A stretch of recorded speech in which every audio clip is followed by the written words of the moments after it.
La technologie ne cesse d'évoluer au fil des années. Nous avons des choses de plus en plus automatisées. Il est devenu normal de pouvoir allumer à la voix nos ampoules par exemple. C'est devenu banal alors que c'était de la science-fiction il y a encore 10 ans. Et donc cela arrive dans tous les domaines. La chirurgie à distance c'est fait, la possibilité de payer un article rien qu'en l'attrapant dans un rayon aussi, et bientôt la possibilité de parler aux défunts. Et en réalité, c'est déjà là depuis longtemps. Sauf que ces derniers temps, cela se démocratise de plus en plus. Mais est-ce que tout ça ne va pas trop loin? Eh bien on va peut-être pas réussir à trouver une réponse claire dans cette vidéo, mais je vais vous présenter tout ce qui existe pour vous émerveiller ou vous terrifier au choix. Salut, c'est Léo de la chaîne TechMaker et aujourd'hui on va se concentrer sur la toute dernière nouveauté d'Alexa. Si vous ne connaissez pas ce nom, Alexa est l'assistant personnel d'Amazon qui est fourni avec ses appareils Echo Dot par exemple et qui permet de faire ce que font beaucoup d'assistants personnels similaires. Vous pouvez lui demander d'allumer la lumière si elle est aussi connectée à votre réseau, de vous dire ce qui se passe dans votre agenda ou bien de lui demander quand est-ce que la poste ferme histoire de pas faire le trajet pour rien avec votre avis de passage que le facteur vous a laissé alors que pourtant vous étiez chez vous. Mais Alexa, déjà par le passé, fait beaucoup parler d'elle. Déjà pour mettre en avant le produit, ils ont quand même sorti une version de Skyrim qui fonctionne avec Alexa et qui en vrai est assez folle. Mais bon, c'est un peu le seul truc bien notable de cet assistant. On a par exemple pu voir en fin d'année dernière une suggestion de jeu d'Alexa un peu particulière et une enfant de 10 ans. Celui de brancher un chargeur de téléphone à moitié dans une prise et de toucher à l'aide d'une pièce d'1 centime la partie de la prise visible. Bon,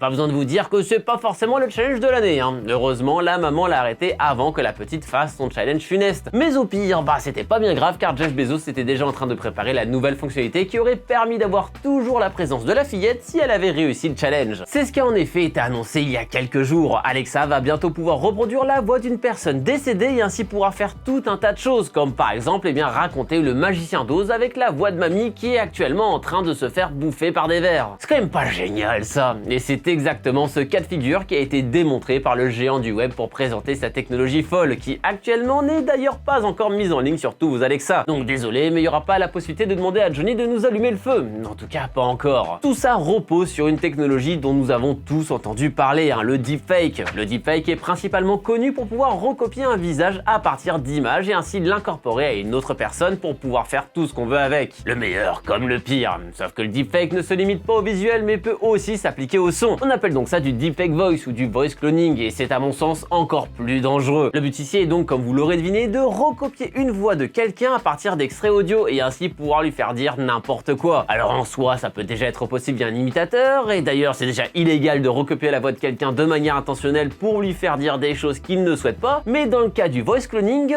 l'avantage est que le résultat est bien plus homogène. Il n'y a pas besoin de trouver le comédien de doublage et en plus on peut littéralement faire tout ça en slip dans sa chambre sans enregistrer une seule voix. Tout est synthétisé. Et ça, comme le deepfake, c'est pas nouveau. Mais comme le deepfake, ça s'améliore de jour en jour. La création de ces derniers demande de moins en moins de fichiers sources, de moins en moins de ressources et vont de plus en plus vite. Et on a pu en voir à l'appel ces derniers temps avec le président ukrainien pour faire croire à une capitulation de son pays. Ouais, quand je vous dis que c'est souvent utilisé pour des motifs pas ouf. En fouillant un peu, on peut trouver des outils permettant de recopier en entier une voix avec seulement 10 minutes d'enregistrement de la vôtre. Ça veut littéralement dire que si vous avez joué avec des gens à Counter-Strike Global Offensive, qu'un mec a pas pu vous piffrer et que vous avez eu le malheur de jouer avec le vocal allumé, eh bien il pourrait facilement vendre une transcription audio pour Audible d'un célèbre bouquin de chancelier allemand avec votre voix qui le lit. D'ailleurs, abonnez-vous à la chaîne si ce n'est pas déjà fait et surtout activez la cloche, sinon c'est moi qui m'en occupe. Évidemment, j'exagère, La technologie a beau être folle, elle n'en est pas encore à ce stade. Il faut en général dire des phrases assez précises que le logiciel saura analyser pour pouvoir les réutiliser dans d'autres contextes. Et surtout, ça marche surtout en anglais pour le moment, parce que c'est la langue la plus répandue et donc celle sur laquelle il y a eu le plus de boulot. Sur les autres langues, ça reste assez expérimental. Les visages sont universels, donc la technologie du deepfake à ce niveau-là évolue de la même manière absolument partout. Mais c'est pas du tout le cas au niveau de la voix, parce qu'il faut gérer les langues, les accents, etc., etc.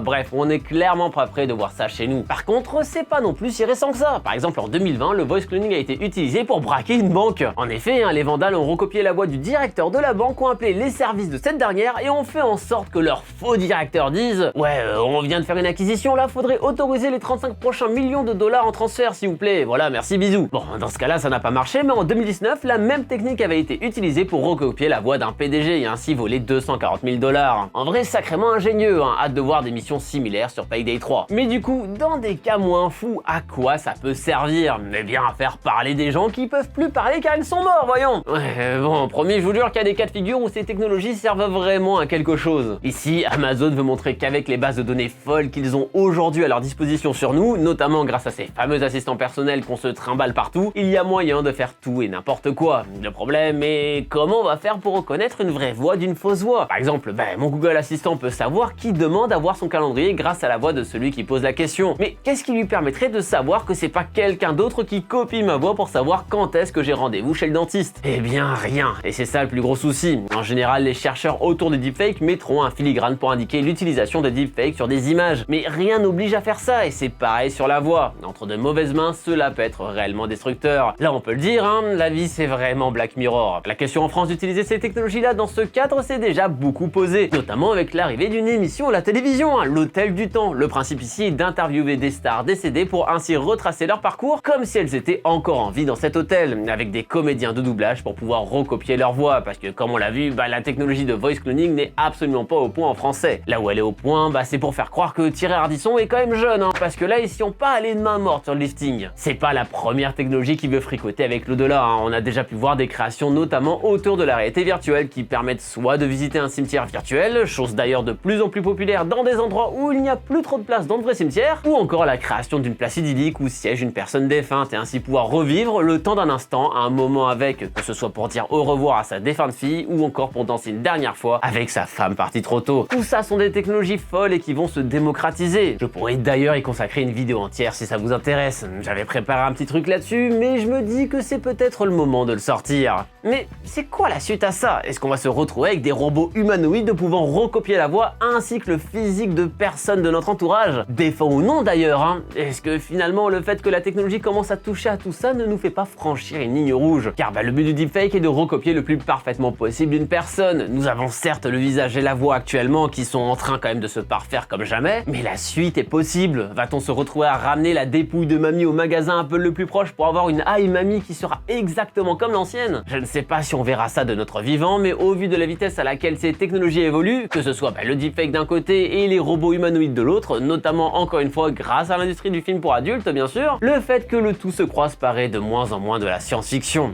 Finalement, c'était bien plus sympa quand on rêvait juste d'allumer nos ampoules à la voix, hein, vraiment. Mais est-ce que la technologie est vraiment le problème? Ou alors notre rapport avec la mort et le deuil? Est-ce que finalement il ne faudrait pas adopter tout ça et revoir notre façon de penser sur ces éléments qui restent assez compliqués à aborder encore de nos jours? C'est une très vaste question, à laquelle il serait compliqué de répondre sur une vidéo de 10 minutes qui à la base parle d'un simple assistant domotique. Bref, vous en pensez quoi de votre côté? À quel moment faudrait-il arrêter la course à l'innovation? Y a-t-il des domaines auxquels on ne devrait absolument pas toucher, que ce soit la mort comme dans ce cas précis, ou encore par exemple la religion? Eh bien dites-moi ce que vous en pensez avec les commentaires juste en dessous. Sur ce, j'espère que vous avez mis votre Alexa en veille le temps d'écouter cette vidéo pour ne pas la fâcher. Au pire, j'ai entendu dire que si vous regardez une autre vidéo qui vient d'apparaître, elle vous pardonnera. Bref, si elle ne vous a pas mis dans la tombe d'elle-même, d'ici la prochaine fois qu'on se voit, eh bien n'arrêtez jamais d'apprendre. Salut!